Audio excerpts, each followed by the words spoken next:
What is Grid, Corey? Awesome. Welcome to Grid, right? Grid, we like to think of as a global real estate investor community. We like to bring it here to a hyper-local level. So we're here in Knoxville, Tennessee. The goal of this really is to, I would say, bring everybody together as a way where we can all like to learn and grow together. We're definitely not here to be gurus, to pontificate on high to you. We're just here as real people doing real deals in real time, here to share our experiences with you, and we're trusting you're going to share your experiences with us so we can all learn and grow together. So I'm very super excited to get into this.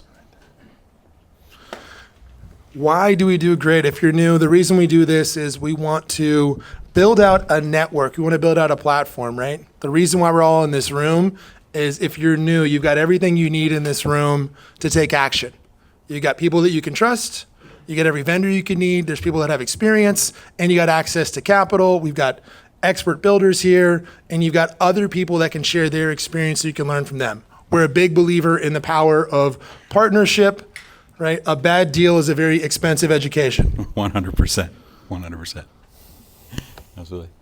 So, yeah, I would like to say, we're just all here. Welcome to everybody, right? Whether you're seasoned investor, own hundreds, if not thousands of doors, or you're brand new and have just watched a whole lot of HGTV and have just wanted to get into this, right? Everybody's welcome. Everybody's here. Everybody can ask good questions, and that's how everybody learns together. Before we get started, Morgan Hardy, where you at? Kristen Wallace, where you at? Morgan, come on down real fast. Abby, can I get you up here real fast? So we've got some great sponsors. Chris with Approach Lending is in Paris right now for the Olympics. That maniac is working 3 to 11. So if you need private money, he is still actively reviewing deals. He wanted to let you know that he was working. In his words, not mine, he said, I know we're not the cheapest money out there, but we want to make sure for what we charge, give you the best experience. So he sent me a video. He wanted me to play it, but that's the gist of it. Live from Paris, live from the Olympics. Yeah. Who do you want to start with first? Yeah. Abby Anderson, Abby Anderson. From Admiral. Okay. Who are you? Come on up. Hi, I'm Abby. Just like Justin said, I work at Admiral Title. I do our marketing. I do anything with industry partners. A little bit about Admiral is we are in 5 locations, which a lot of people actually don't know. So if you are needing to do a closing that is actually not in Knoxville, chances are we can help you with that. Another fun fact is we actually have 7 on-staff attorneys, which helps a lot for questions that may come up, especially if you are doing contracts or investments, anything like that. So I have a few of my cards that are on the table. Please feel free to grab them. My cell number's on there, so you can text or call me, whatever works best. Thank you. Appreciate you. We use Admiral for everything. They are a great partner for us. They've got a law firm in sight. So Admiral has been really helpful for us. We appreciate you. Morgan, who are you? What's Foundation Mortgage? Tell us. Foundation Mortgage is a mortgage brokerage, so we're partnered with about 75 different lenders that we shop mortgage loans, mortgage scenarios between. We specialize in permanent financing. So if you talk to Chris, he's going to give you temporary financing to get your project done. At the end of that project, if you want to retain it as a rental, that's where we step in, and we've got lots of different flavors to get that done. You're one of that R's in that brrrr. Yes. Yes, the refinance I am the piece. refinance one. And we can either do that just for the loan balance, or if the math works out, you can get some cash proceeds on top, and you need as little as 3 months after you took title to the property before you can get cash out of the property. So a very short time period there. The other thing I would say is I and virtually all of the brokers, we got about 15 brokers on staff at Foundation. We speak the language of investors. Grid inspired me to do my first flip. It was a financial success. I'm looking for more. My buy box is medium-term rentals for professionals. Love that stuff. Love 2-1s out in Maryville or Oak Ridge. You got them, bring them my way. Right? I love you taking advantage of the commercial. We've taught you well. And sorry about that. No. You should be doing that. We gave you the mic, and I heard Morgan calling Steve earlier on behalf of one of his clients, trying to figure out if Steve could work out a deal. He was gonna.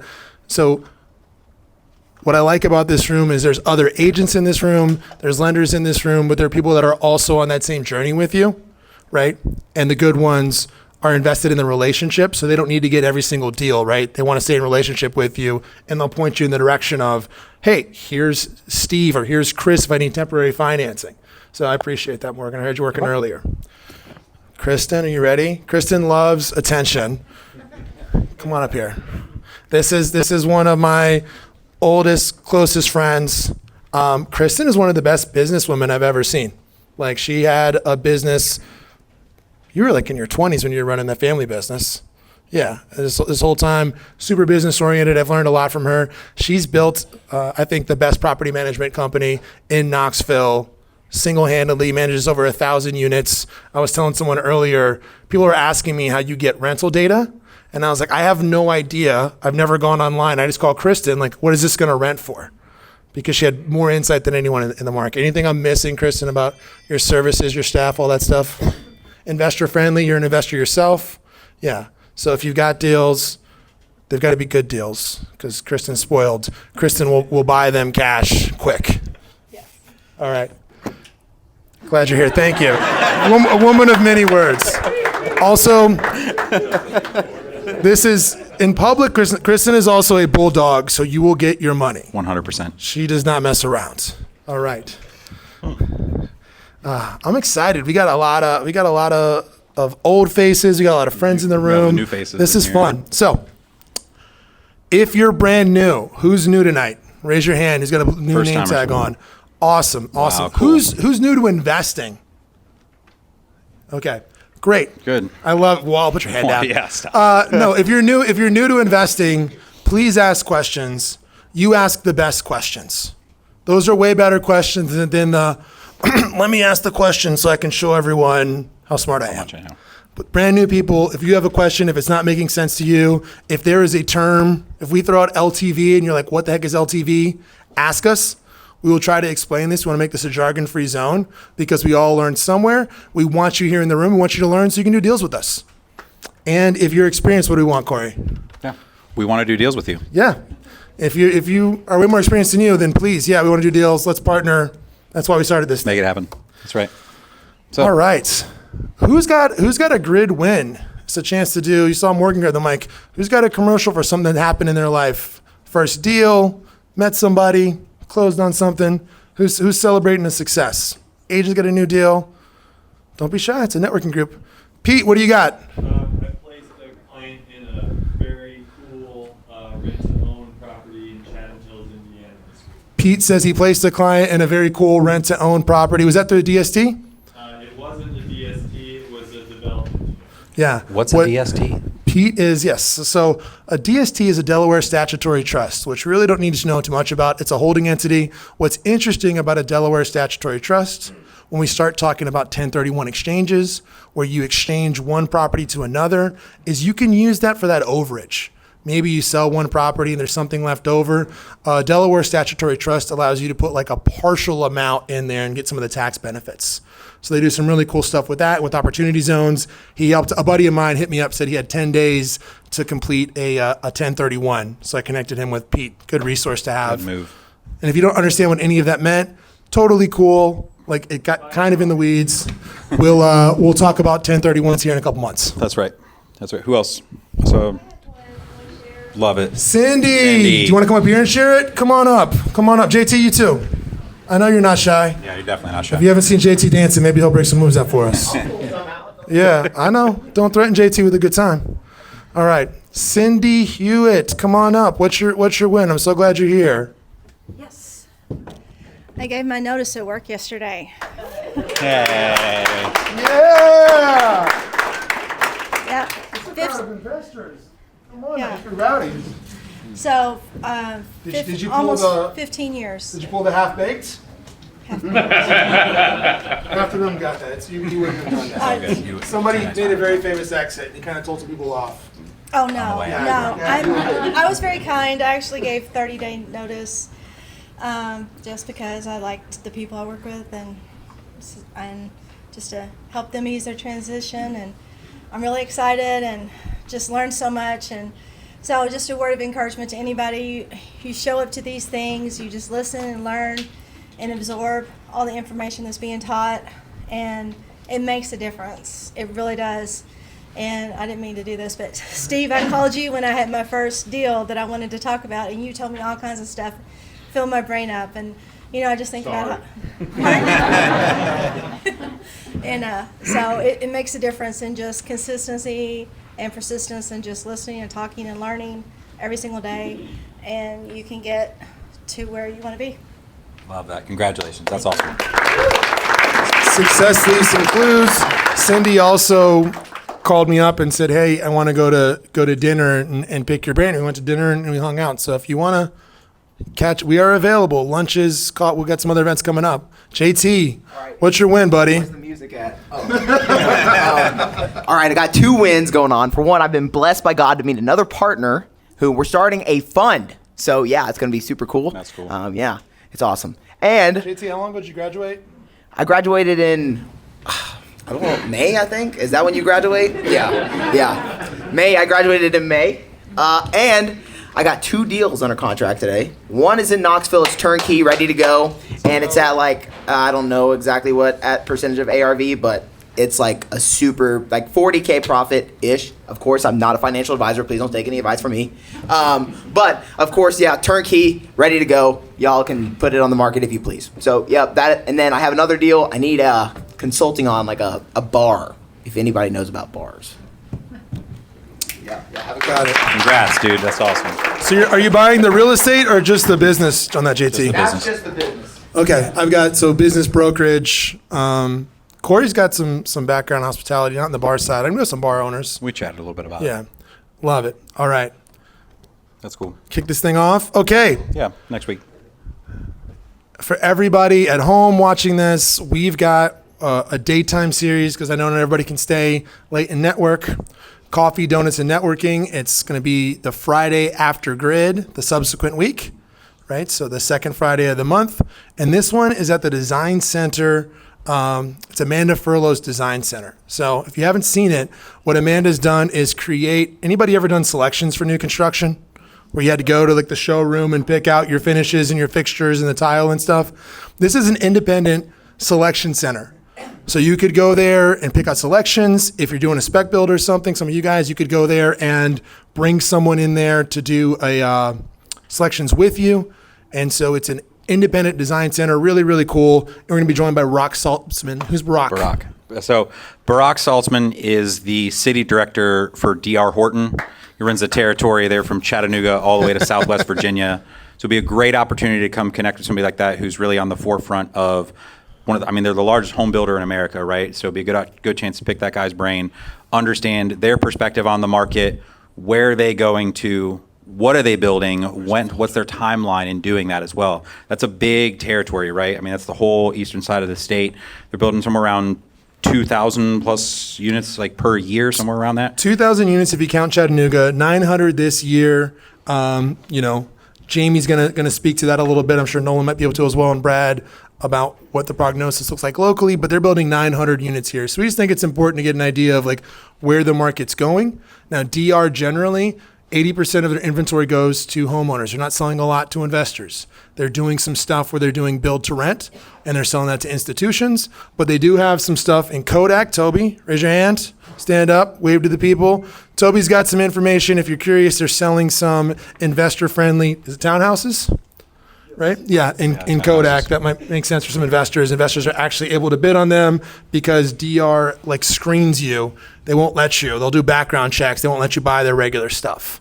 Can I just say something? Yeah. We usually release for offers, but these townhomes are going to be immediate sale. So as soon as they get released for investors, they're probably going to be under contract within 34 hours. So if you guys are interested, definitely get on top of it right away. Cool. Thank you. So Love it, for dude. Thanks. everyone that couldn't hear, he's saying usually they'll release these things for offers. I've seen that. You get these releases of the stage. These are just going to hit the market, and they should go pretty quickly, they anticipate. So who are you, Corey? Cool. So my name is Corey. I'm an agent investor here in Knoxville. I've been doing that now for going on 6 years now, which is really cool. Started my journey back in 2009 with my first home purchase, which I just subsequently house hacked. Went there from there to started flipping lots for just extra cash until we moved here to Florida, or excuse me, moved here to Tennessee rather. And then from there, just started buying single family home to where now we've got a portfolio of 6 properties, including our primary residence. We were able to retire the missus from her full-time job here about a year and a half ago, which was really, really cool. And we're just now continuing on the journey, building out our sales team as well. I'm very, very excited for that. Love it. If you're just coming in, I see about 6 to 8 seats here. You don't have to stand the whole time. There's one up front here, that row right here. There's 2 over at this table. There's a seat next to the couch. Zach won't bite. He's got some room next to him. But yeah, don't want everyone standing for an hour. My name's Justin Myers. So I am an agent, I'm an investor, and I'm director of expansion for Grid nationally. I got started in 2003 as a mortgage broker. 2005. I was 23 years old. Had never owned anything, never had any credit. And so I've had a journey that's taken me on a lot of different facets of the industry. Gotten to work on the operations side. Actually got to work a lot with my partner here, Jamie Smith. We worked together for years, on the admin and the ops side. He's a great agent and a builder. Learned a lot from him. So I've been able to build some communities around the country. So I'm really passionate about it because I've seen what happens when you build something like this, like the change that it makes for everybody.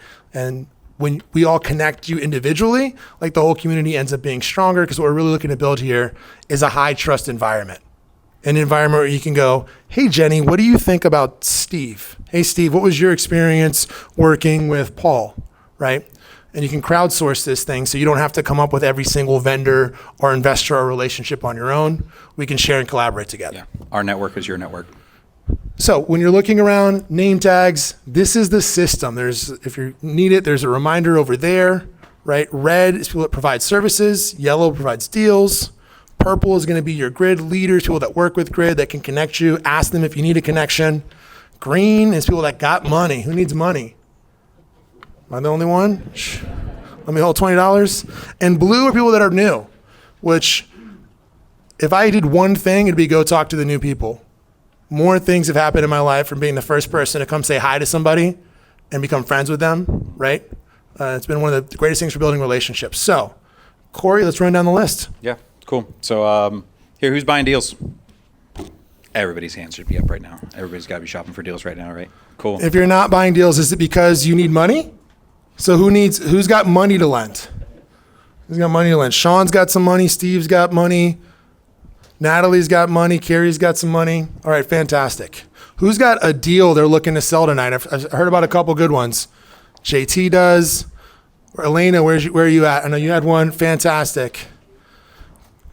There was a couple more. Some agents there. Bryant's being shy. Bryant's got some good deals. Lance. Great. Okay. Who's a vendor? That meaning, like, are you a contractor? I see Zach raising his hands. Who needs an electrician? That's a rare breed. Yes. It's actually here, so you know he's not so covered up. He's going to take 4 weeks to get to your job. Well,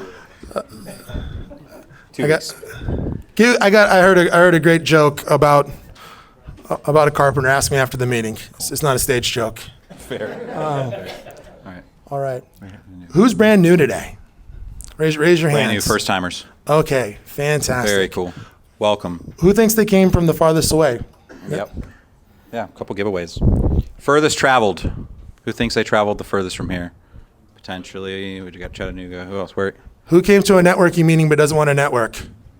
It's a lot of people, right? I know. So how far did you come from? Coreyton. Who came from farther away than Coreyton? Bryant came from, you down in Sweetwater? That's it. It's close. Kingston, says Carolyn, but you're not brand new. Walla came from Greece. He's gracing us from Greece. It's a tough life. We just got back from Alex. Africa.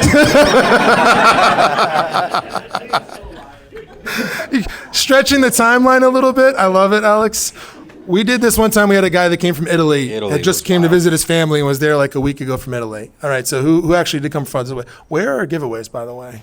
Allison's got them. Allison's got them? Allison will be our giveaway person. Sweet. So who actually, is it Coreyton? Is it Sweetwater? Am I missing anybody? All right. We're gonna call Ryan. We're gonna call it for Ryan here. Yeah. All right. Excellent. Thank you very much. We got a T-shirt for you. See Allison. Okay. First deal. First deal. Last 60 days. Who's done their first transaction in the last 60 days? Shay, you did? Yes. Love That's that. amazing. Love that. I love to hear it. Did I see your hand go back there, Luke? Yeah, so I started some handyman work and did some work jobs. That's cool. Let's Congratulations. go. That's awesome. Let's go. Very cool. Are you taking more handyman work, Luke? Come again? Are you taking more handyman work? Sure, yeah. So I cut and sell firewood, and that's I get down there 2 during the week, and I fill up afternoons. All right. So you're going to be very popular. I got to ask for. Get with me afterwards. I got to ask for a handyman today, actually. Yeah. All right. First deal of the past 6. So Shay, get with Allison, and she'll get you some grid swag. Yes, Elena. First property on the contract. Let's go! Elena got her first property under contract. I love it. Is that the one you're shopping for us today? So Elena's got a deal in Oak Ridge. It's a gut. So get with her. She can show you the details. Cool. Get with All right. Allison. She'll take care of you. Fantastic. And then we're going to get a little social, right? One of the things that we teach, anybody come to how to market and prospect for deals? I was there. Okay, well, great. If you weren't there, you need to know this. Like, how do you actually find deals? How do people call you? You talk about real estate. That's why JT dances. So people like actually see that you're doing some of this. So grab a selfie with one of us, tag us. Take a at picture of the Grid room. Knoxville. Take a picture of the room and post it. And we're going to do a drawing tomorrow. We'll send out some grid gear. The reason we want you to do this, though, is when you say, hey, I'm going to an investor meeting, like you'll start to attract investment deals. How do I know that? Because look around this room, you're all here. We're just 2 guys that started doing this 3 years ago, right? Like it works. Yep. So post about it. Take a picture. Tag Grid Knoxville. Tag us. Right. We'll do some drawings. We'll do a little bit later on tonight. Ooh. Actually, we'll do some giveaways. Allison will be your contact from there. So go out there, post about it. We'll make sure we'll be giving away some T-shirts, right? Some grid gear. Love it. Okay. Important legal stuff. Investing is not don't sue us. Yeah. Just don't Right. sue me, bro. Will, don't sue us. Investing is not a zero-sum game. Don't invest money that you can't afford to lose or that you can't afford to have tied up. What's interesting, actually, I'm glad Jamie's in this room. We worked with somebody, and this guy bought a subdivision. It's an election time story. Remember when the budget, the fiscal cliff, was like a big deal for a month, and Paul Ryan and Obama, and we had the sequester and the government shut down? So there was a land sale for this property, because that's how you go sell a subdivision, is you do a land sale, you get everyone there, you sell the dream, you sell it all the lots, and you go build, right? You build the development. The sequester killed the land sale. Jamie, it took him 10 years. He had to sit on that land for 10 years. We ended up building cabins out there. It's out in Murphy, North Carolina. He came out in the black eventually, but he had to ride that out that whole time. Like, he had to have a long horizon. So, like, you can win this game if you have a long enough horizon, but it is not, like, it's an easy way to get rich. It's an easy way to go broke. Mm-hmm. Building wealth is a slow, gradual game. And we got a recipe for you. Yeah, 100%. Right. Just quick release of photography. So just right, we are recording all this. So everybody's here. You're on camera. Smile. Right. All right. Who's ready to get started? Yeah. Sweet. Who's bought a new construction home in the room? Yeah. Just any sort of great, fantastic. Who's been involved in building a new construction home, like working on that process? You just come buy something off the lot. Okay, fantastic. Yeah, just a couple, right? Let's see my builders up front here. Why would you want to invest in new construction? Why did y'all buy new construction? What are some reasons? Why'd you buy it, Nathan? Cheap. Yeah. Instant equity, right? Because there's a bump. It was less expensive per square foot, I guess, than some of the competition. They give you a good deal. Gotcha. And it had modern features in a minute. You're going to recognize that in some of our slides. I love it. Who else? Yeah, John. Maintenance, right? Yeah, much lower maintenance, right, Corey? Absolutely. Yeah, that first 10, 15 years, you're really CapEx pretty low on that. If you've got a good builder. If you've got a good builder. That's fair. If you got a good builder. But yes, in theory, much lower maintenance, because all my major systems, plumbing, electrical, hot water, right, should be under warranty for 10 years, and they should be functioning correctly. I don't have to worry about those. One more. What's another reason why someone bought new construction? Yes, Monica. We knocked down a house that burned down, and we stuck my grandparents in a new house right there. It's in our neighborhood. Love it. So it's reuse, right? House burned down, tore it down, built brand new, right? So that's infill that we're going to talk about here. That's right. So we're talking about it, right? Yeah, let's run through it. So Yeah. we're going to kind of speed run through these slides, by the way, because we got this panel. So if there's something here, you can ask some questions, but we're also like save them. We'll ask them when the builders are up here. Sound fair? Yes? Yes. Yes. Very good. Thank you. Yeah. There's adult beverages. There's Fresca. Get yourself something if you're feeling shy. That's right. Go ahead. Yeah, cool. So a couple reasons why new construction. Certainly less competition overall, higher costs and barriers going into it. So compared to the flipping side of things, a little bit more costly getting into it. So fewer competitors versus rehabbers or your buy and hold investors. You definitely got more of a predictable cost and timeline in this. Who's dug into an older home or gone through a remodel and started working on it and realized you just opened up a whole can of worms? Absolutely. Right? Those costs start to balloon. There's always something, right? For me, famously, one of my historic remodel, I started opening into it, and termites had chewed half that house up, and there was an extra $40,000 in foundation and framing work that had to go right into that thing. It's a beautiful house. It's still one of my rentals. It's probably my favorite one. I learned a lot through that process, but that sucked when we started getting into that. So the predictable cost and timeline is a big, big benefit of that for the most part. So generally speaking, if you're working with new construction, you're doing this correctly, you've got predictable costs and timeline, right? They're bidding off the plan. It shouldn't be a surprise. You know how much your materials are going to be. In theory, they're less volatile right now. We can ask the builders what that looks like. And I've got a predictable timeline if I can manage that project, unlike flipping where it really is. We don't know what we're going to get into until we get into the project. 100%. Cool. So greater returns overall. Again, when you've got an unpredictable cost or timeline in there, that profit or potential profit can very quickly start to shrink away. And so that returns going into that one, like your just cost to build in there, can typically be lower overall compared again to even just going into a full remodel with those things getting out of hand. You can certainly raise capital to go do this a lot easier than maybe necessarily for taking on a 100-year-old homes with 100-year-old problems. Sure. And you've got the access of, like, we got Sean in the room. Sean works for a local private bank. So you got access to some institutional capital as opposed to private money on a flip deal. So the rates are going to be a little better. The terms are going to be a little easier. I would say probably one of my favorite ones there is actually just you can sell the property oftentimes before you've even completed it. Right? You can do pre-sold new construction.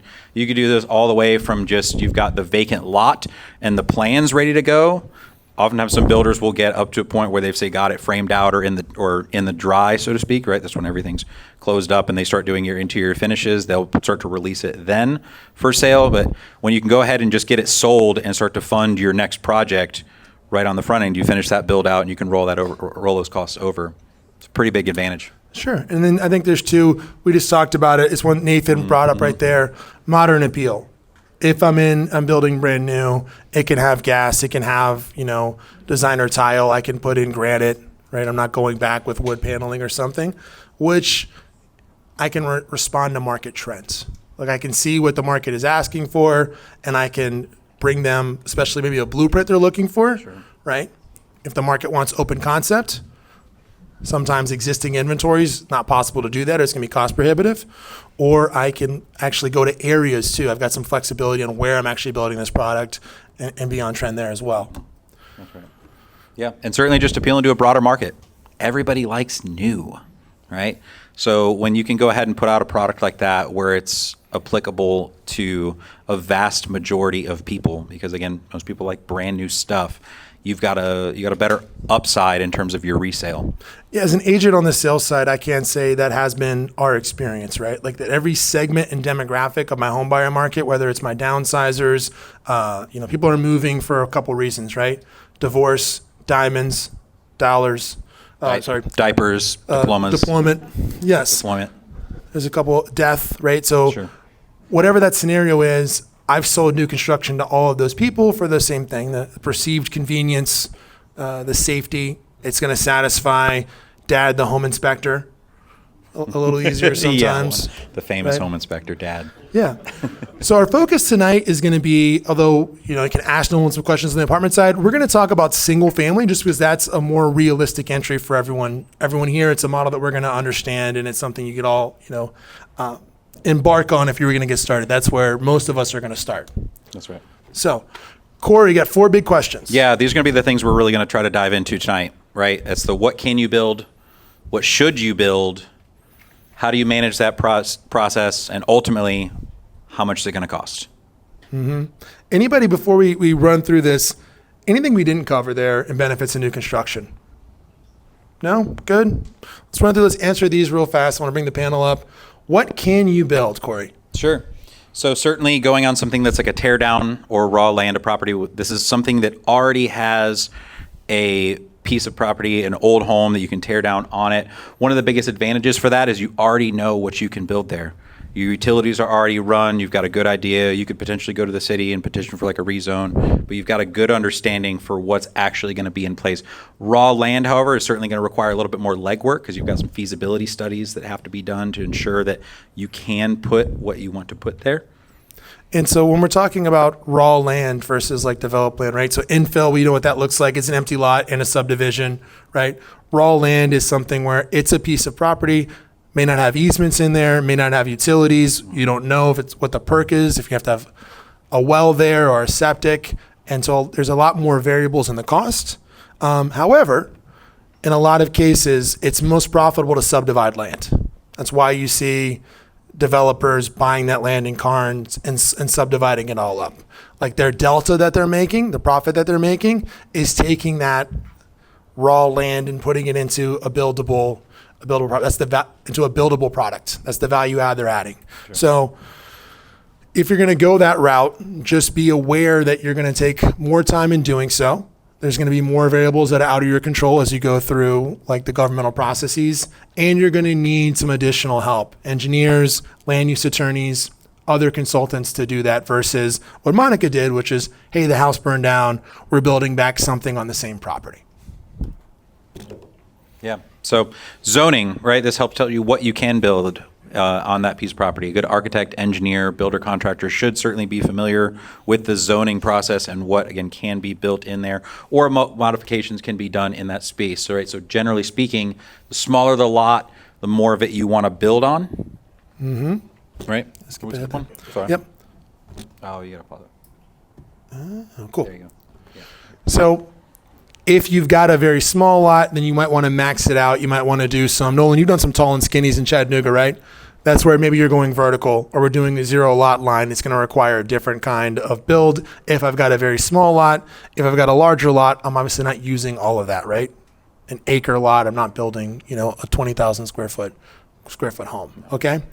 So infrastructure and utility availability. This is a big one when we're looking, people call us looking for land. Like, what's their budget? How much, do they have some idea of what it's going to cost to put a driveway in there? And what's my utility access for that property is really going to change the value of that land. So it's gas, electrical available, water and sewer available. Mm-hmm. Yeah. Yeah, which can certainly, that's where it can really get costly. Even how far back onto the property you want to go, just that cost of diving all the way into it. If it's 100 feet off the street or 200 feet off the street versus say you want to go quarter mile, a half mile off the road and you've got to develop all that way out, those costs can certainly go up.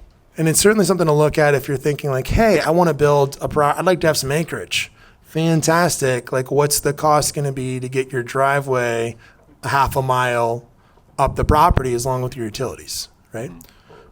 Easy questions, just more legwork, on the front end. Just a little bit more. So many of the what you can build questions, right, can be answered by going to the county municipality planning office, going down, calling the city, calling the county, having a conversation with them about what you can build. I have found them to be very helpful on the front end, looking at land in South Knoxville, and they're, had a blue stream through it. So if you don't know, a blue stream is when you look at like the water infrastructure. There's some that are designated as like freshwater carriers. They go right off the river. You've got some big easements when those are involved. And so when we looked at that, the property was unusable really because of the size of the easements on both sides.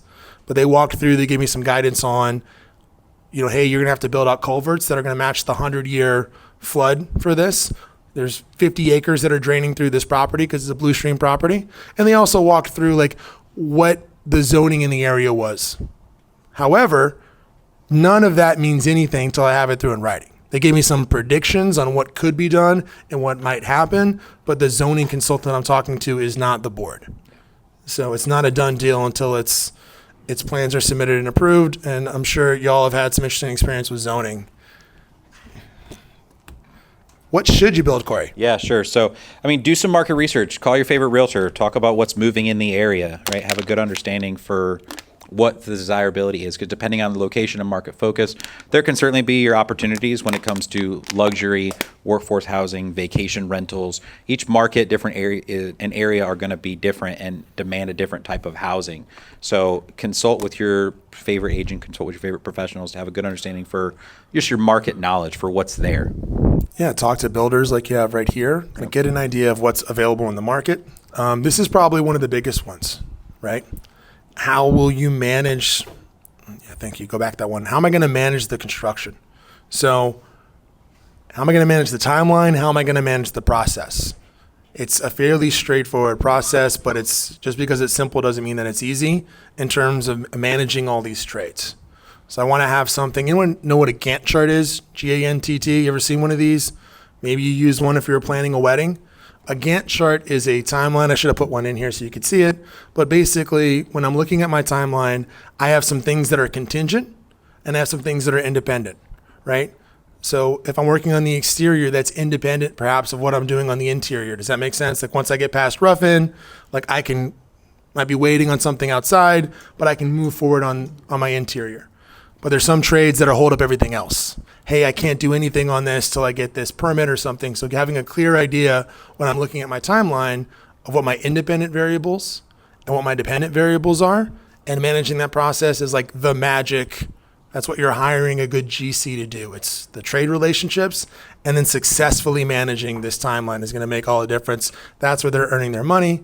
You need a GC to pull plans here. Yeah. So ideally, you should have one, right? Like, can you do it yourself? Like, sure, but it's also there's a lot that can go into that, and a lot can kind of go wrong. Can you still, Brad? You were emailing about this. Can you actually pull your own plan?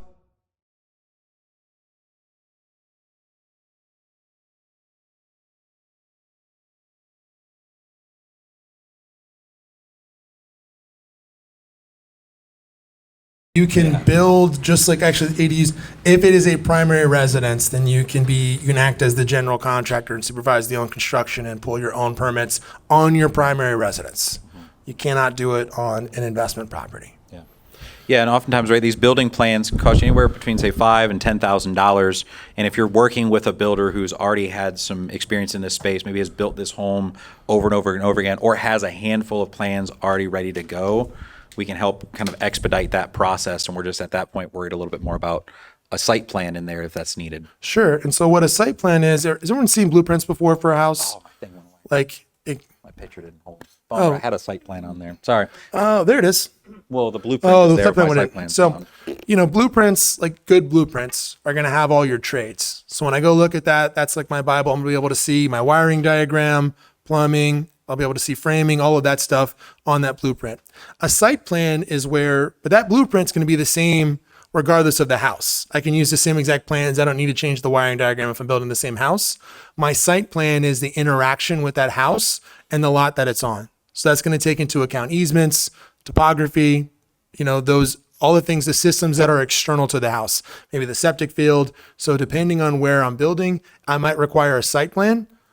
I've done infill before. We did not require a site plan. All we needed was just plans. And actually, we just worked with the builder that had already done it, and got it approved. We said we're building the same plan. He pulled the permits. Very straightforward for us. That's right. Yeah. That's what I was saying. Yeah, right. You can hire your own. You can hire a general contractor who already has the needed trades. You can do it yourself on a primary residence, like Brad mentioned in there. I would always recommend just leverage it out. Hire the pro. Don't be your own attorney. Don't be your own GC. Hire that out. Is Norman Hernandez in the room? Wasn't sure if you made it. Yeah, we had a conversation yesterday. So just about the Norman, I reached out to because I saw a post. It was kind of interesting for me as an agent. Norman said, hey, He was posting one of the Tennessee real estate groups. I started listing my properties with an agent and I'm making more money. People aren't negotiating the same with me. Now, some of that is a phenomenon we've seen with for sale by owners where they just offer less to people than they offer if an agent's involved. Like you just get lower offers, you get bargain hunters. And when an agent's involved, they just know that there's not that same room. They're trying to save that commission. But he said it was just specialization for him. He's like, I've got someone, they specialize in this. And then over time, he's like, she just brought me a deal. And that more than made up for any money I'm ever going to pay her, like just that deal that she brought me. So generally speaking, if you're going to be doing this at scale, like I like working with someone that knows what they're doing. We've just grown a lot faster through partnership personally. Yep, that's right. Yep. So managing is not for your faint of heart in there, although you can save 10, 15%, at least on the cost, and you will learn a ton about the process for sure. Most people start out by working with a GC. Again, just hire the pros rather than trying to go do this on your own. It's going to more than make up for anything that you save, in my opinion. Yeah, the horror stories come out when people don't consult with other people. That's usually when we see people that have taken a loss, gotten ripped off, gotten stood up. Also, builders often want to partner with investors. So we're going to talk about this when Jamie gets up here. I've seen this many times when I was working with him, joint ventures where one party had the land, you know, maybe, hey, Nathan, you've got the credit. Can you go to Sean and get the financing because you've got the net worth where they'll lend off your net worth and I'll go ahead and take care of getting the property built. And I've seen lots of deals work out that way. Really simple, really straightforward, and partnering with someone that's bringing the land. So if you can find a great site or you've got a parcel of land, that could be an avenue for you to enter into a partnership with one of the builders here. Yeah, that's right. There we go. Cool. Yeah. So when it comes to financing, right, this is the big part, right? The what does it cost and how much is this really going to run me at the end of the day? So when it comes to financing, your local banks will often going to finance your construction projects with surprisingly good rates and terms, right? We had a show of hands in terms of people who have done a construction loan in the area, right? Awesome. Just one or two, Jamie. Yeah. A handful, right? Certainly this can depend on the strength of your relationship with that bank, what your track record looks like on there. Those terms and rates can be actually very, very good, very, very favorable. And I'd say this is maybe like level 2, level 3 in the investing game. I've got some things underneath my belt. I've got a track record. I have a portfolio, or I've got another business with strong cash flow. Like banking locally, whether that's with Pinnacle, whether that's with First Bank, whether that's with some of these local banks that we've used here, like that relationship, we've been able to get some really good terms on new builds, get good terms on doing higher end BRRRR deals or reno deals. We're going to sell them. We're coming in, we're putting a couple $100,000 in, and they're lending off the ARV, but it's based off of that relationship. So that's something to look at, just being tactical as you go forward of, hey, building a relationship with a local bank who's going to underwrite that thing off of your portfolio and is going to have some more flexibility and actually understand the local market, right? So risk alert, what can go wrong? Yeah, right. So, these things take time, right? I have a question, Corey. Sure. This is not to interrupt, but this is, who's had a construction project go long? My builders, just one or two? Yes. Yeah. We've had everything from electricians getting COVID to materials getting caught up, right? It can take a long time. So what's the risk there, Corey? Sure, right? I mean, market shifts, material costs, right? Was anybody building in and around, say, the pandemic when material costs just immediately spiked? Monica just raised her hand very slowly and reluctantly. You too, Jake? Right. Where you're mid project, things are rolling, stuff's already funded, and suddenly your material just all skyrockets, right? Jake, you said you were having a house built. Like, how much did the price change on you during the process? It didn't change. Okay. We bought it and sold it 1 year later. Awesome. So you had a great contract locked in. Good for you. Yeah. That poor builder got hosed. Yeah, 100%. So he had a Wow. 2019 contract. So he's protected against materials. But if you're doing a cost plus, right, which could be a safe way to do this, could be a way to save money. It's not when all of a sudden, the market goes insane and there was all sorts of factors that affected lumber back then, from bark beetles to more precipitation to the freeze in Houston. It was like 8 factors. Yeah. Yeah, it was just a cascading effect, right? Which is just that risk involved, right? It's just time that it takes to go get something built. Typically you could be looking at, on the short end, I've seen people put a home together in 4 or 5 months. Typically it might be 6 to 8. And then if you're doing something bigger or higher end, you could be at 12 plus at that point. If you were getting started, I would plan on a minimum of 8 months. Yeah.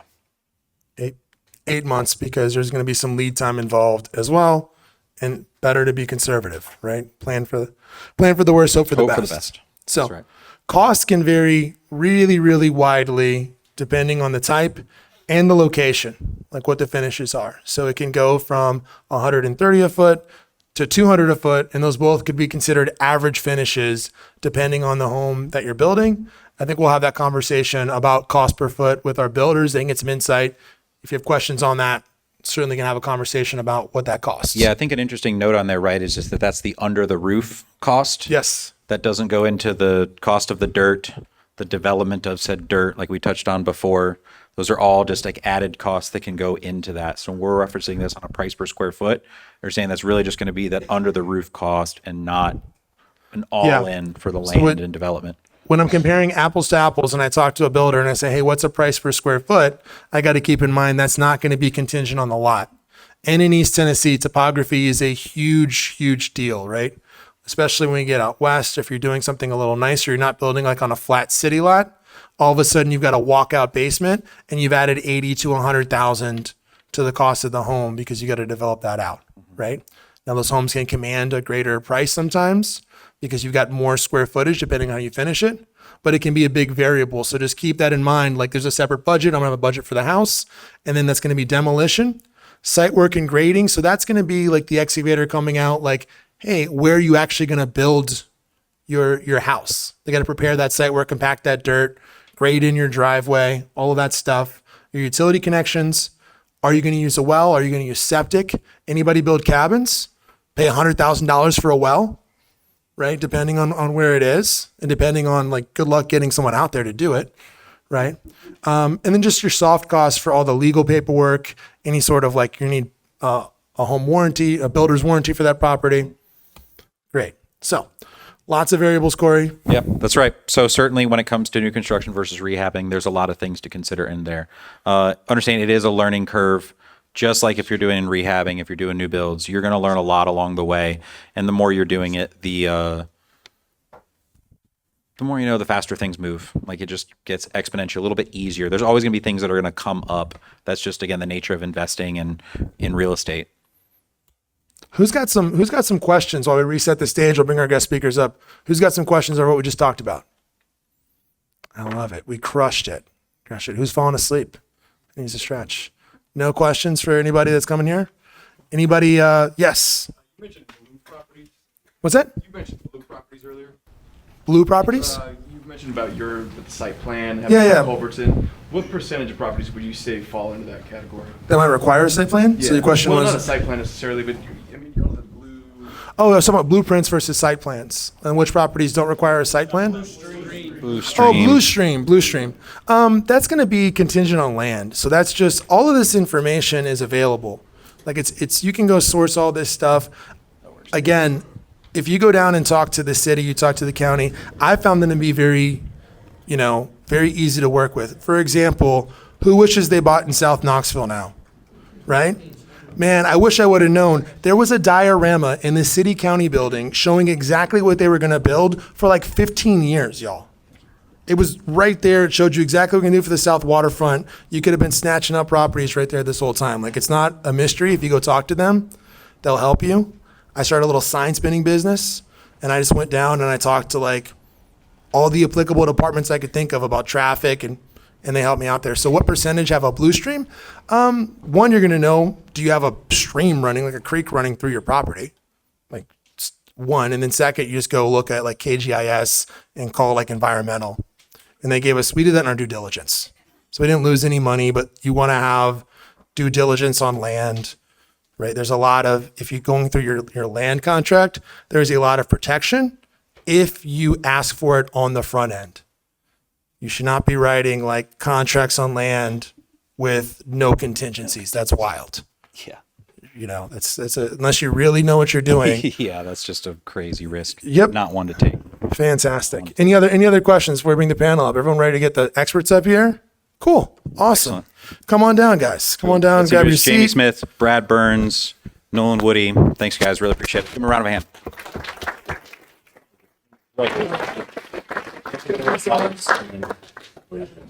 Here on there is fine. Wherever you Grab want. That mic's going to be your mic to talk, and then we'll share this. one on. Fantastic. Corey, you want to sit on the inside? Yeah. Okay, so I think what we'll do real quick for everybody, we'll intro our speakers. Jamie, we'll start with you when you're ready. I'll pass you down a mic. And real quick, just while you got we need to hold that one. Let's trade. It's got the other mic here. So what I think would be good, if everyone agrees, before we get into like the details and lost in the weed, is let's find out who they are, learn a little bit about their journey, and then we can go in and ask like specific questions, like nerd out. But this will give you a better idea of who you want to connect with afterwards. So, Jamie, who are you? What do you do right now? Well, Jamie Smith, owner and contractor of East Tennessee Builder. I think getting closer. We are a luxury home builder, specialize in custom homes in the East Tennessee area. Yeah. And how long ago did you get started on the building side of the game? So I actually started a little over 15 years ago, but I started kind of in where most of you guys are interested in starting. I started as an investor where I hired a GC when I had some property, and I pitched a dream of what I wanted him to build, and we started to sell it in a little subdivision called The Cove at Turkey Creek right behind Regal Cinemas. Yeah. So, oh, great. Oh, Pete's clapping there. I got to clap. No, it's fantastic. And then now you've got a GC license. You've got a couple different, but it's been a journey, right, over this 15 years. A big journey and a very expensive learning curve, so that's why you want to start with a GC. Most expensive education you can buy. How about you, Nolan? What's your background? How long you been doing this? Yeah, I'm Nolan Woody. I'm out of Chattanooga, Tennessee. I went to school at Lincoln Memorial University, played baseball up there. I worked for a commercial contractor building mostly retail construction. I was doing Hobby Lobbies, Starbucks, TJ Maxx, Walmarts, kind of the big retail box stores, and came in contact with a couple developers and a real estate agent. They were really looking to hire a contractor. Is that better? A contractor in-house just so they could control costs. You know, the biggest thing that you hear from developers is cost. And so the way that they were able to overcome that is we formed a team. I'm the operating partner of that team. We have 2 or 3 different arms of our company. Kerr being the general contractor, which is what I do day in and day out. We have Conley Development Ventures that acquires the property, sells the property, and then we have Uptown Firm who is the real estate brokerage and handles the marketing and the real estate of that. You've got a development arm. So just to reiterate for everyone's new, that's like how do I get the raw land and turn it into a product that the GC can do something with? You've got the general construction part of the business, it's actually building the structures. Right. And then you've got a residential real estate team. Correct. That's specializing in just selling and bringing that to market. Yep, that's right. Yeah. And we're in Chattanooga, we're in Knoxville, and we're also in Gatlinburg. So we've done high-end campground, like a glamping community. We've done high-density urban infill products with townhomes. We've completed some PUD projects, which is cool, the tall, skinny. So a PUD is a planned unit development. That's just another designation for how the land is owned and how the land conveys on the property. So those are townhomes, but it's a little different if it's a planned unit development, just in terms of title and some insurance things can be different Correct. as well. Yep, we've completed our first self-storage project, which is cool. And then we've also done some institutional work for Chattanooga Christian School, building baseball fields with turf and indoor golf facility. So yeah, variety. And then what's interesting to hear, I liked you laid out those different divisions, is like you've got different divisions doing that. And then Jamie's also an agent, so you've got wearing multiple hats. That's why his hair is growing gray. Yeah, beyond great. Yeah, Falling yeah. out. Right? Yeah, or none. I mean, I'm only 32 and I have no hair. Yeah, and then we've also have completed several single family, one neighborhood, and then some customs as well. So. Awesome, awesome. And then Brad's got your own. Share with us a little bit about like your journey, where you got started, and what you're doing now. Okay. Put it right there. Right there. Yes, sir. You I am Da Vinci Design and Contracting. want to keep it right there. The Da Vinci comes from, I'm an artist first, and then I started into medical illustration, and then changed into construction and design, and then manufacturing and engineering for 20 years. So building every widget you can think of, and how everything goes together. The nerdy part of how does this get constructed. So my journey started with manufacturing, and I shut down a lot of plants in the last 10 years of that journey. You learn something at each one, how you do this, how you do that. I taught a lot of people how to do their jobs. But in 2008 started with someone, a mentor as it were, and started flipping some properties, doing that on the side. So take off the monkey suit during the day, 30 minutes later be out there putting boards up and digging holes and whatever I needed to do. I guess in my construction part, I've done every trade except for block and brick.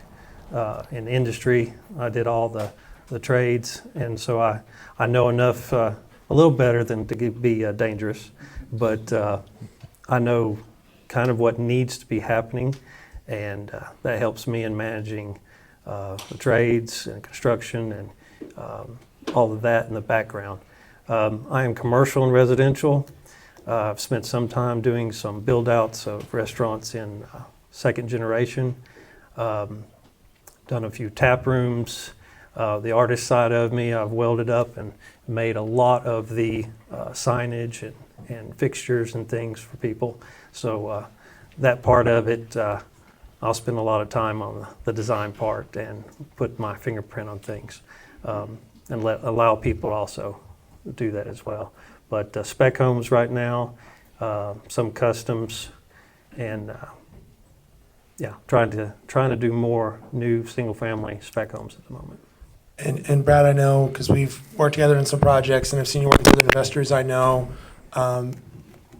you also will go partner with investors and build spec homes for them Yes. for resale. So we wanted to have some different facets of, right, we've got different build levels, different models that they're running, so we can ask them different questions. So what I'd like to do actually is just I'll turn over to Corey, but there's a couple questions I always want to ask people, when I'm networking with them. I've had the chance to network with some of the best agents, investors in the country, right? So one of my favorite questions to ask is, what has failure taught you, Brad? What's a failure that's really taught you something? What have you learned from it? It's like what's already been said. It's your most expensive education. You might as well, no matter what level you're at, you've got to be learning something from what you're doing. So in our world, it's every other week they seem to be moving the goalpost or changing a rule, or you just haven't seen that one before when you open up a wall. So that's the failures. You have to take it and then make something positive out of it. You learn every time what not to do or what to be watching out for, and you can definitely lose a lot of tens of thousands along the way, but usually that will help you form the better plan the next time, and then hopefully recoup a lot of that. I'd like to ask Nolan a similar question. You've done a lot of large scale projects, right? So it's gonna be more moving parts, more people involved. What's a failure that y'all have had that you've learned a lot from? Yeah, I think it's learning different markets, different municipalities. All the inspections and inspectors are a little different. And so really learning, like on the multifamily side, we have, 2-hour walls. We call them shaft wall liners in our line of work. So, learning how to frame in different municipalities and how to keep those fire ratings. I have a coworker here, Jake. We've learned kind of the hard way, just getting used to Knoxville compared to Chattanooga. And so it costs us money, but we learn on the first one, and now we've completed, over 100 units in Knoxville. So we learn and we grow and we move on and just keep fighting through it. No, I love that because, it highlights if you're going to do this, like having experience with different municipalities. One thing that has been my experience as a roofer in another life is meeting people here telling you how something's been done for 20 years. And I'm sure they're swearing on a stack of Bibles. And it is not code. It's not how it should be done, but it is how it has been done. Sure. I see Jamie nodding. That's what Bubba said. So I got the same question for you, Jamie, as well. Like, yeah, what's a failure you can think of that you've learned a lot from? And I got unique perspective. So Jamie and I worked together for many years. Started working together in 2010. So I got to see that journey when it was just an investor, and I learned that. I'm like, oh, these guys go out and they play golf, and they come back with a deal. Like Carl had the land, Bill had the net worth for the money, so he just had the backing, and Jamie was going to take care of building this thing. And I was like, it really is just that simple, and like rinse and repeat. So what have you learned along the way? You've done quite a few things. We've done a lot, and these guys touched on a lot of the headaches and the learning pieces that we get. But one of the things I always want to point out is a lot of times we don't do our due diligence on lots properly, especially when you're first starting out. And it is very easy in East Tennessee to pick up a lot that you think is a good deal, and you start to dig when you're getting ready to hit that foundation, and guess how much rock you hit. And all of a sudden, that lot that cost you $40,000, you just spent $80,000 removing the rock from it. Now you got 120 grand, and there goes all your profit out the door. So that is one of the biggest learning curves I've learned from over all the years where we just started. And you would think right in the middle of Turkey Creek, and that was one of them. One of the 4 we did over there, there is no rock on that lot after we built 3, and there was none, and boom, we hit one. $60,000 later, we got rid of all the rock, built the house, and sold it for cost, moved on. So. Yeah, and I would say one of the things that I've learned from working with you on these luxury builds is the lots get a lot more complicated. Often what makes a property a luxury property here is either going to be proximity to the water or its views and topography. And so just like the site cost, right, is a huge portion of what you can build out there. Yeah, absolutely, especially in East Tennessee. What are you've built, and then we'll go back in reverse order, talk about some of the projects. What are you building? Oh no, Corey. I'll make an edit. Okay. I can make an edit on the fly. Yeah, go ahead, man. I'll let Corey rock that out because I want to show you some of the products there. We can pull up the websites if we need to.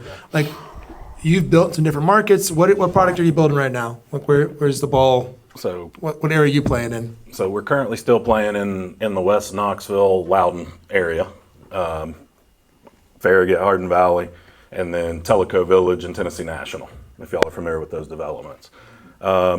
Our average build is a little over $1 million right now, and our average sale price is just under 1.5.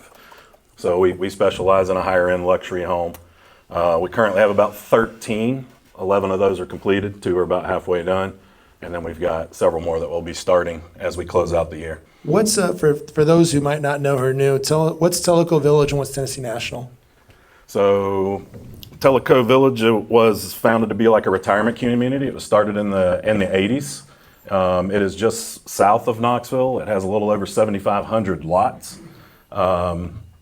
3 championship golf courses, lakefront community, rec centers, several restaurants. It wasn't 55 and up only because it's designed for everybody, but it's a beautiful community and just a kind of face looking for retirements.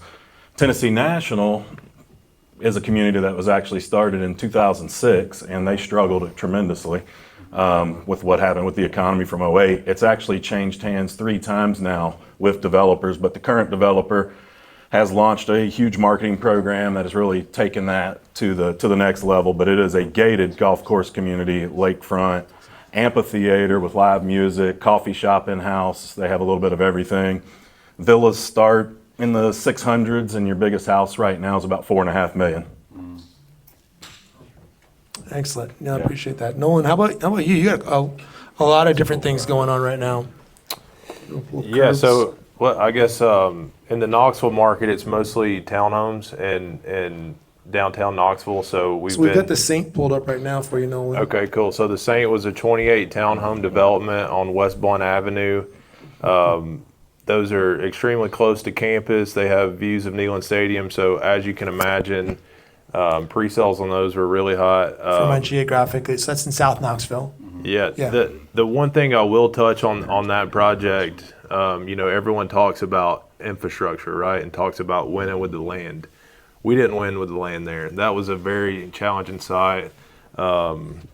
We had bad dirt. We were sharing dirt with Kern's Bakery. What makes dirt bad dirt? Because that's another thing people might not know about, is how much the dirt can change the construction process. Yeah, it was contaminated just because of, it could be one of many things. It could be oil spills. It could be a gas station. It could be foundry sand. There's multiple different avenues there. So we had to undercut that whole property and bring in compactable fill dirt. So we were doing that right in the middle of winter, and as everyone knows, it's hard to get dirt to compact in winter when it's raining, snowing, freezing, thawing out, and then that same cycle continues over and over again.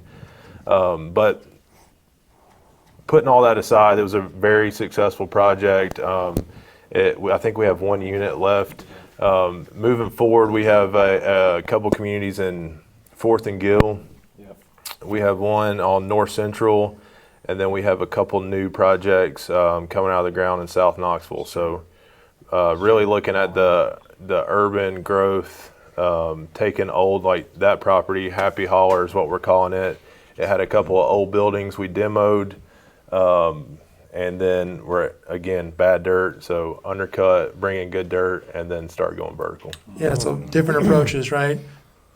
West Knoxville, only dealing with the county, although sometimes you're dealing with Farragut, so that's, you'd rather maybe be dealing with the city of Knoxville, versus, hey, you're doing city infill stuff, right? Yeah, mostly high density stuff. Yeah, and higher density, which is in line with the new growth plan, right? We've talked about missing middle and advanced Knox, so kind of filling into the demand that they asked for. Yeah, one more thing on that, please. Sorry.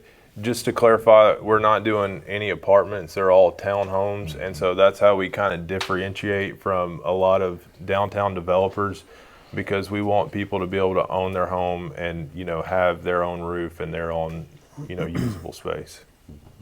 And then Brad, where have you been? You've done projects a little bit all over. Where are the projects you've been working on? What part of town? Where's? Right now, Chilhowie area, a lot of those infill. Spec homes, doing 3-2s, usually that entry level. And so Chilhowie over in East, Yes. Chilhowie Park over in East Knoxville, where the Tennessee State Fair is going to be next month. That, and that's with, I've got a handful of developers and some new that are finding lots and have already some. And in those demographics, building the right thing and then working on the design so it's we've actually built in and engineered the quality in there, but yet still keep the cost to build reasonable. I've got a couple of customs, Kingston, in the middle of Knoxville. Those are going to be customs for the owners, like about 4,000 to 5,000 square foot on their own properties and such.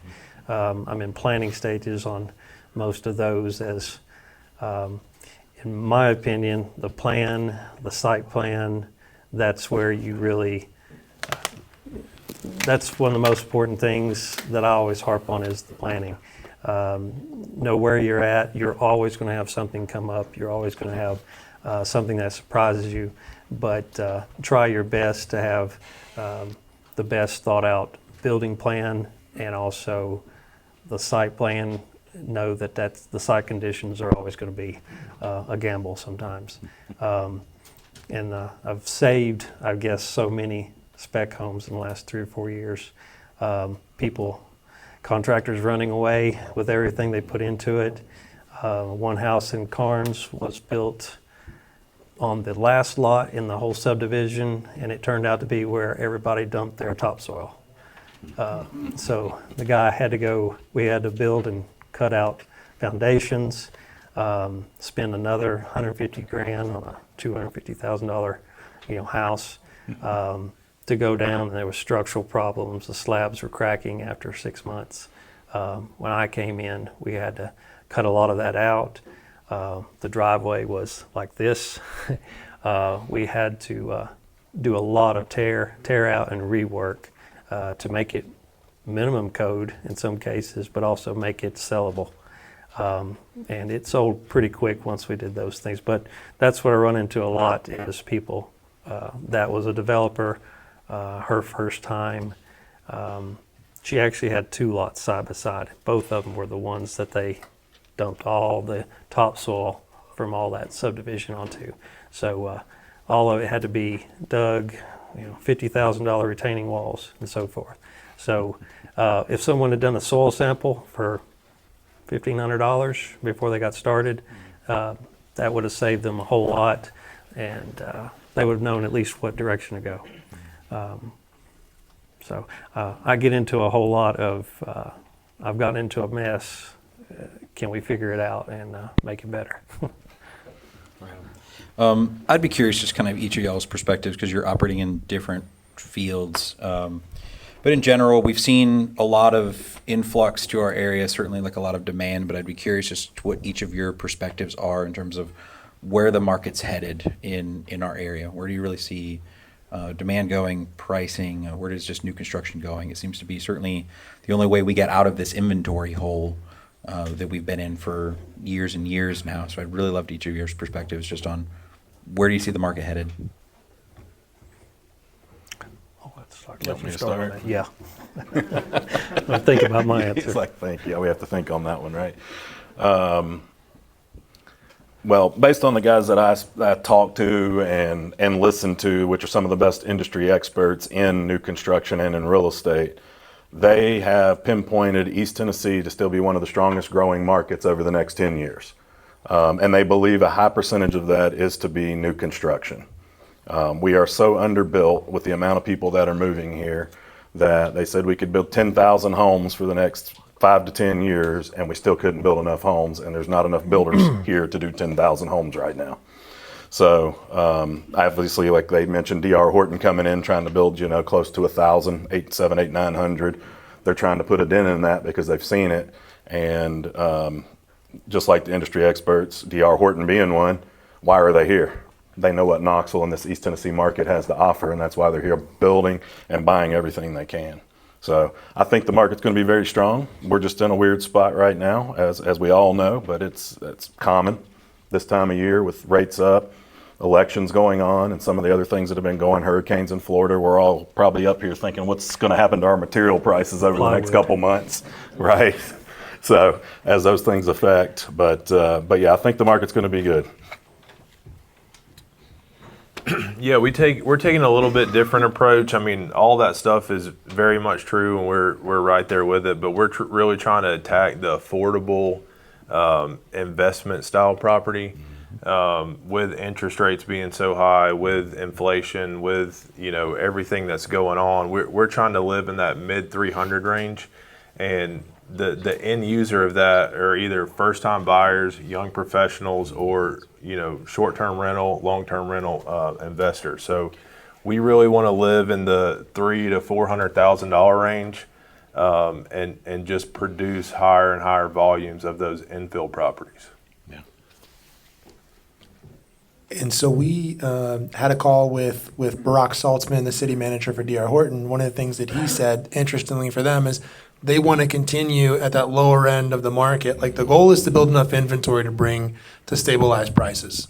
So that is, the goal would be that prices don't continue on this upward escalator forever, because there's got to be some sort of relation between prices and wages.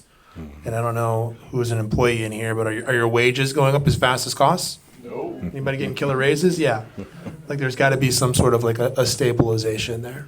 So how many units, like what's your growth plan, Nolan? How many do you plan on building over the next couple of years? Like what are you, kind of volume are you all forecasting or building towards? Who's got some deals? Who's got some land? In a perfect world, what would that look like? What's the capacity? What could y'all build? We're comfortable between 100 and 200 units a year. That's kind of where we've been the past couple of years. We're actually a little down right now because finding the land at an affordable, we were talking before the panel, finding affordable land is the biggest hurdle. So if we can find the land, we can build all day long. But we're looking for deals, so bring us some deals. Yeah, all of us. How about you, Jamie? What's your capacity? Grab the mic and see. Like, there's an upper limit, I guess, probably on how many. I'm sure there's an upper. So when you're dealing with custom homes, one of the things to talk about. This is actually be a good one we could talk about as a segue. When you're building a home, here's one thing that can really increase the cost of your home are change orders.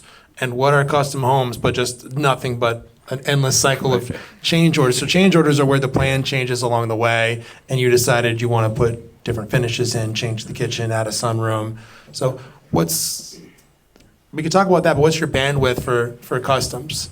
Well, so custom's a little different, right? So you're dealing with clientele usually in a custom home, and that takes a whole lot of babysitting from day one till, let's call it day 365. That you are sitting there, so you've got somebody you're babysitting the whole time, and actually they're babysitting your subs and your superintendents and everybody every day, and they're calling you with all the questions. And it's like, no, you should ask them. That's what they're there for.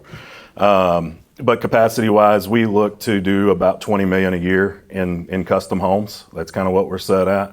So that puts us right around 10 to 12 custom homes in a year. But we also are poised, and we're doing some other stuff as well, which I didn't talk, but very similar. We're getting ready to do some townhome developments in Seymour and things. Those will be sub 500s. So we've got a 50-unit development out there that we just got approved. We'll be breaking ground on sometime later this year. So we've got capacity there, and we're kind of doing the same thing. Probably somewhere similar to about 100, 150 units we would like to be able to build over the next year. And one of the things, I'm going to encourage y'all, the number of times in my career where I've thought I figured something out but been too shy to act on it and then been like, nope. You do not have to be that much smarter than the market to make it. We were looking in Tellico, and there was no product in Tellico. This is all retirement, right? It's all 2,000 square foot and up, mainly 3,000, two-story homes. And it's like, if we just built a smaller home out there, you could be the only one on the market for $300,000. Great idea, and then COVID happened. But it was a great, Jimmy and I working together. I was running the real estate side of the sales operation of that team. But it's like we could just do the same finish level, reduce square footage, and there's a need for that product. It doesn't exist in the market. So just by looking at what's happening in other markets and applying those lessons here, that is where it's going to go. And would you say, do you see, what sort of trends are you seeing in design? And you can all answer that. Are you seeing the style change here with the influx of new people that are coming into the area? So I'm going to give that a yes and a no, right? Because the people that have been here that are still building and reaching out with custom homes are still kind of locked into I'll call it the East Tennessee traditional. But the influx of people that we're building for, we just finished a pretty nice home in Loudon for a couple from California, and it had a whole lot of modern touches, way more than we've done for the average client in East Tennessee. Interesting. And how about you, Nolan? The product you're building is you're doing these, it's more of an urban industrial. Yeah. Yeah, I mean, it's completely, I wouldn't say, kind of mid-century modern finishes. And that's just because everyone else is building traditional. If everyone was building mid-century modern, we would go back to traditional. So we just try to stay ahead of that curve a little bit. Because you're seeing your inventory. So let's open up some questions. Who's got some questions for the panel? Who wants to know something? Travis, come on up here. Who else has got a question? Yeah? You want to come up here and ask your question? Not that. No, come on up. Well, let's see. Travis is on our team, so Travis can wait. Travis. Phil, what's your question? So how do you design a proper range for, demand-wise? How do you decide 300 to 400 is the most desirable range? How do you decide, if Al said in the Knoxville market, if I go to a rural area, what kind of range should I decide and what kind of factors should I take into consideration? So I think we're talking about for my production builders there, if it was Nolan or Jamie, and Brad, you're not selling directly to the consumer. You're working on behalf of a consumer. How am I picking my price point? Yeah, I mean, when you go out in rural areas, the land's inherently going to be cheaper, right? And so it's all kind of comes out in the wash because you're buying cheaper land. The building cost, the vertical cost is essentially the same. It may be a little cheaper, but also the sales price is going to be the same or less, excuse me. Right. And so you still have to figure your profit margin and know the comps. Talk to your local real estate agent. Talk to anyone that kind of understands the area, and they'll be able to give you better information on comps. I'll put it another way. So we talk about median, we talk about average price point. Median price point is if I put all of the properties on the market in order, 0 to $5 million, and I pick the one that sold right in the middle, that is my median price point. I use median. It's a little more accurate than average because if a $5 million sale happens, right, it could really move the average. Median's going to be more accurate. So is that something you're looking at? Like, hey, I want to be at a median price point or around a median price point? Yeah, we want to be slightly under that if possible. Okay. Yep. Does that help, Phil? For the area, fantastic. So I am an agent also, but I want to make sure that if I'm talking with a client looking to purchase land, what factor of cost should my client keep in mind? Like when they purchase the land, before they even get into the build process, like how much cost is on the front end of that? And Jamie question. Yep, we'll stop there for that one. Right? So that could be a loaded question, right? Because it can really vary. But we've always used a general rule of thumb for a standard community lot of about 15% of your overall house cost should be put into your lot purchase. But that can really differentiate, like if somebody's got a lakefront property and they're going to go pay $750,000 for it, well, they may have a whole lot more than 15% of their house cost in that. So it can vary quite a bit. I'll ask you another way. That's going to be, what contingencies should I be asking for, and what should I be doing on the front end if I'm purchasing land? Is it going to be a soil sample? Like, what are the minimum that you would want to do if you're looking at a lot and then due diligence? Lot versus raw, right? So lot has likely already had a lot of that done, Sure. unless you get into an instance like Brad ran into over here. They were the last 2 lots in the subdivision.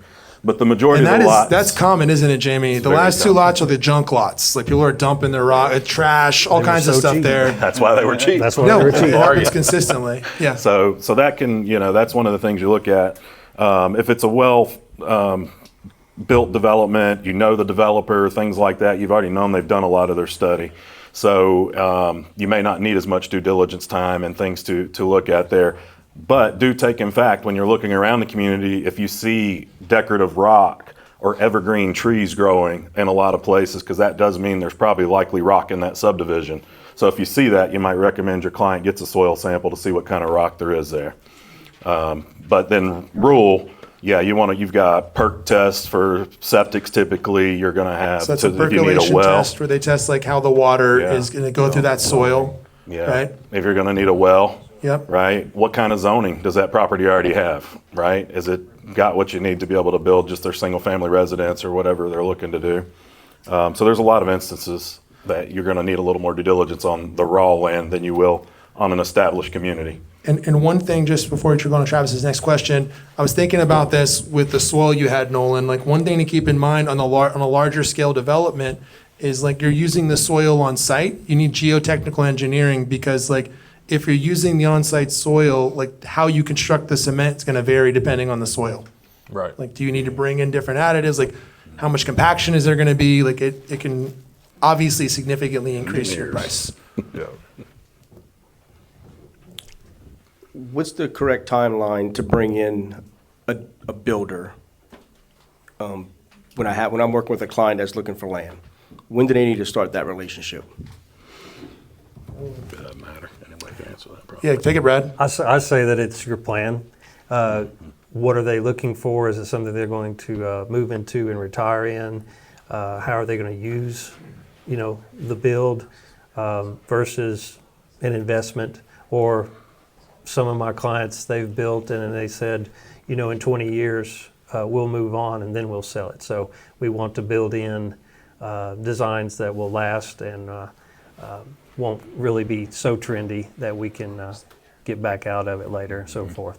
And as far as land, if it is rural and so forth, the infrastructure that's available, you'll get into a whole lot. If you're in a wooded area, I did a 500 foot long driveway in the middle of the city, and it cost another 10 or 12,000 just to get KUB to do the extra poles and the gas lines, and because it was infill within an older established neighborhood, everybody on the gas line had to be asked and sign off, and there was 2 months of paperwork, so forth. So depending on what they intend to use the build for, I would say that leads you to ask the questions, and who knows what part is next. Thank you. So, Hey guys, I'm Pat with Service Life Electric, as I mentioned earlier. So my question for you is just specifically, are you seeing zoning laws being adjusted with the difficulty of zoning and getting more people per, square foot maybe? I don't know what the correct terminology there would be, but are you seeing more change in the zoning laws as you're going about it? I'm not an expert on rezoning, but we've been through the process a few times. I do think for our style of product, for the urban density, that they're being a little more acceptive of it, just because we're trying to revitalize a property in an area. But my honest opinion, it depends on who you talk to and what day it is. It seems like it changes with the wind, but that's probably not the right answer on stage. well, and Jamie, you might speak to this, as we've had the city versus county discussion a lot. There's a lot of builders. The reason why there's infill is because, the county, you had very few restrictions, so people don't want to mess with the city at all because you had almost no restrictions on the county level. You're building in Sevier County as well, like in Seymour. What's your perspective on this? So, it's definitely, like he's saying, each municipality is definitely different, and you never know who you're going to deal with on a day-to-day basis. But one of the things, so we've seen that Sevier County has been pretty friendly to the development side. If you've been up around Sevier County, you see the number of cabins and things that have been built for investments over the last 4 or 5 years is just absolutely insane. I don't remember how many thousands they've said that have pulled permits just in the last 16 months or something. It's crazy. But so Sevier's been pretty lax. But then I'll take something like what you had mentioned, Farragut earlier. They're very strict, right? And just having a change, if you're wanting a zoning change or something on one of your lots, it's very, very hard to get done there. They pretty much lay it out the way they want it, and it's either done their way or just forget it. That's for the most part. Hardin Valley, that's another one that we're building in. They've got a board that's been put together out there in Hardin Valley, and with all these developers moving in that have been trying to do box builds and your DR Hortons and your Goodall Homes and Ball Homes and people like that, we're trying to get so much density. They have now stepped in and started dealing with the politicians and everybody downtown to make them put bigger lots and less density on these properties. So they used to be able to get about 5 houses per acre when they started this about 5 years ago. Now they're at 2.5. Mm-hmm. So. I've got a question after you about infrastructure. I'm just curious to see that. But Frankie, what's your question, buddy? So I'm trying to build my first spec house. What do your teams look like? What sort of personnel do you need to make this happen? For context, Frankie's a general contractor. Yes. Yeah. We talked earlier.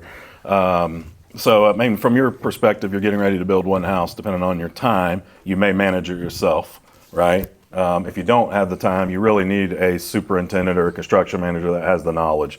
Somebody that could pretty much check on that house, I would say daily, but at least once a week.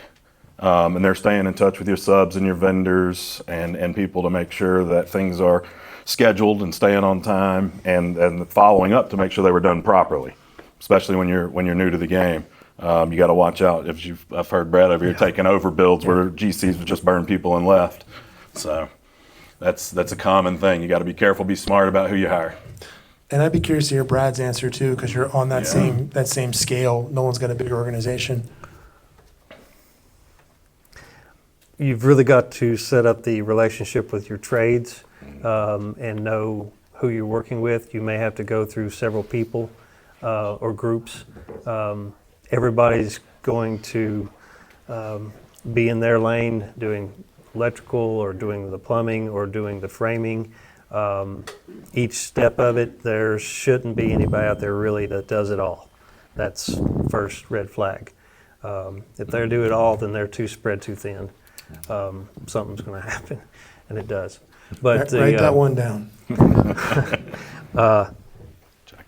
But yeah, you've got to, and you'll go through several, and it is the learning process. In the beginning, you may want to really be a study on how things go together and not just trust that they're going to show up when they call you. You need to surprise visit, make sure that they did what they said they were supposed to do. Don't pay hourly. They need to be bidding on the job because if it takes them 2 weeks to do 2 days job, those sort of things will run your cost up. Now, as far as an entry level and getting started and your first spec homes and things, the good set of plans so that everybody's on the same literal page. So you're all looking at the same thing and expecting the same thing. And don't be afraid to expect when you're going to be finished. And you're going to have to tell me what caused that not to happen. Because then you have to answer to who may be your investors or if it's out of your pocket and timeline. So, and you're balancing that around the whole time. It doesn't necessarily get easier as much as you just handle it better. Yeah. Oh, well, thank you. I really do appreciate it very much. You good? That was, write all of that down. That's the stuff, like I know it doesn't sound like, it sounds like common sense. That's the game right there. That is like, oh, they can do it all because I've seen people build the whole house and it's fantastic, but it took 5 months. Like on a reno project, because they're doing all the trades and there's only 2 of them. Like you're not going to be able to scale like that. And if your margins require that, it might not be the right deal, right? Ryan, what do you got? Awesome. Thanks for your time. I'm Ryan. I'm very, very new to investing, so this might be a naive question. But can you describe like construction between traditional like timber, lumber, rather than like these kit houses, like specifically barn dominiums? Are they cost effective? Are they faster? I feel like I hear a bad rep about barn dominiums, but I don't know why. So if you can maybe elaborate or say differently. Yeah. Anybody got experience with barn doors? I have experience with pre-engineered metal building, so there's all kind of different types of barn doors. I mean, there's barn dominiums that are framed just like a house. They're stick framed, and then they just put metal siding on. There's post exterior framing. There's pre-engineered metal buildings. I would say from a cost perspective, you're not really saving a whole lot of money. I mean, the money, you win in the land, you win in the infrastructure, right? And then as far as vertical construction goes, you're going to differentiate between luxury finishes, spec finishes, but that's all pretty attainable when it comes to square footage price. So I would say I would focus more on land and infrastructure probably than the style of building or home that you're looking at. So it sounds like barn dominium is maybe more a question of utility, like I want a mixed use building or something, and not a question of like it's going to be a better investment. I'm going to save all this money by getting a metal building. Well, and it's probably for some of these lenders here too. I've heard stories to where, comps lending, Got it. Yeah, comps are a problem. We could go on about this too, because now I'm thinking about we're going to wrap this thing up. I don't have one final question. Laura, do you have a question? Come on up here, Laura, while we do this. A couple questions to think about, ask these guys. One would be infrastructure. Like, is there going to be infrastructure in the area to support that?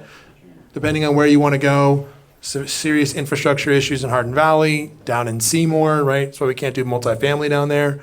The other one would just be, gosh, it just escaped me on the custom side. It'll come back to me. Laura, what's your question? Come right here so everyone can see you. Hey guys, I am a new investor and I've been on a raw land search with a short-term rental vision for better part of a year, and I've learned a ton from this group. But I think my main question would be, can one of you speak to more of the details in a deal you've done with an investor where you guys have come together on a vision that somebody brought you, and what does that look like so each person in the party wins and walks away with something? So it sounds like a good question for Brad, and a question for Jamie, although Nolan, have you had experience doing that, or have you been more like, you've actually just partnered to build an entire business with a partner? Yeah. Same thing. Yeah, we work for in-house developers, external developers, other. But to answer your question, I mean, most of everything we've done is for short-term rental, and so I would say, just to be quick, the big importance there is like capacity, right? How many people can you list on VRBO or Airbnb? If you have a bonus room, what's the layout for bunk beds? What's the layout for futons? Where's furniture go? And so to be more thoughtful on the front end when you're dealing with the architects to say, hey, this is a short-term rental. How can we maximize our capacity and get the most bang for our buck when it comes to new construction? And then Brad, I think I'd love to hear your perspective on that partnership, right? Because I've seen you partner with investors where they very much did what Laura did. They had a vision, they might have brought the plan for you, and you were the one that built it for them. In some of the cases, I know one that turned out to be 3 lots, and the original lot was a condemned house that was taken down that had some of its own things to deal with on the site conditions. But that was what worked, was they got the deal. They were able to subdivide it and just help them build each one and figure out the logistics for each of those. There's been some in Sevier County too that I've worked with that it's the same thing. If you're starting out, they purchased the right old house that had several bits of acreage, figured out how to subdivide everything, well water, whether sewer and water was coming in by the county in the future, find out about those things so that they could actually build 4 or 5 Airbnb type cabins and so forth, and still kept the old house back in the back lots and so forth. So just being creative and maybe coming up with the good plans for what can be built, and then that might be the easiest thing for finding some raw land and enough space to do it, is look for the old stuff that you can scrape down and find somebody to help sort it out. And so those were 2 questions that talked about the viability of short-term rentals and what you could bring to the relationship as the planner, the one with vision. Can we ask about the financial side? So when someone's hiring you, are you coming in as an equity partner? Are you coming in as a project partner? Is it cost plus? Like that, I think, is Laura's question as well. It's like, how does that financial side work? What's a fair relationship between me and my builder? On some of mine,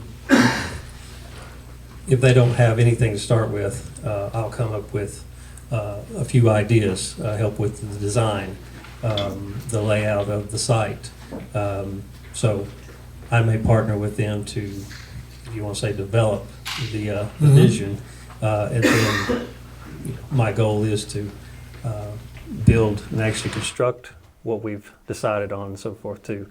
So it's twofold. I enjoy the planning and the design element of it, and trying to create something, and then actually to fruition and build it. Great. And Jamie, I want to ask you this question here, because you started out being the investor, hiring the Gs. So what was can you give us an idea of how you structured that deal financially? So yeah, that one was pretty straightforward, right? So we went 50-50 partners on it, and we went to the lender. So I brought the lot. We went to the lender with the vision of the plan. We borrowed the money built the house, sold it, and splitted whatever profits we made. But there are so many variations on how you might partner with a GC or partner in it. I mean, we've done multiple different scenarios. It's like you said, it's just figuring out what's the win-win for everybody involved. Yeah, and so you've done that, and you've done that with multiple partners on like the financing side, for example, or multiple partners. Have you also hired builders like just as more as an employees rather than capital partners? We have. And what's been more successful, the joint ventures or hiring them like? Usually the joint ventures seem to be more profitable. They really do. But the incentives line up, like the incentives so that the line up builders better. You got also- more control over it. And they've got cost Yeah. control. Interesting. Yeah, Nathan, I think it's the last question for everybody, and then we can network. Nathan, what's your question? Come on up here, bud. I was just going to ask how they financed that one at the beginning. So how'd you finance? What were the terms? How much did you have to bring on that first house? So we actually just borrowed 80% of the value, the lender, so we didn't actually have to put any money down since we already owned the property. So they used the property and then gave us 80% of the loan to value of what the actual estimated resale value of the house was. So they used the appraised value of the property, and they applied that as your down payment for the Correct. loan to value, right? Loan to value Yeah. is going to be based off of the appraised value, so if it's 80%. That land covered the 20%. Yes. Yeah. Fantastic. Hey, big round of applause for our panel. Thank you all so much.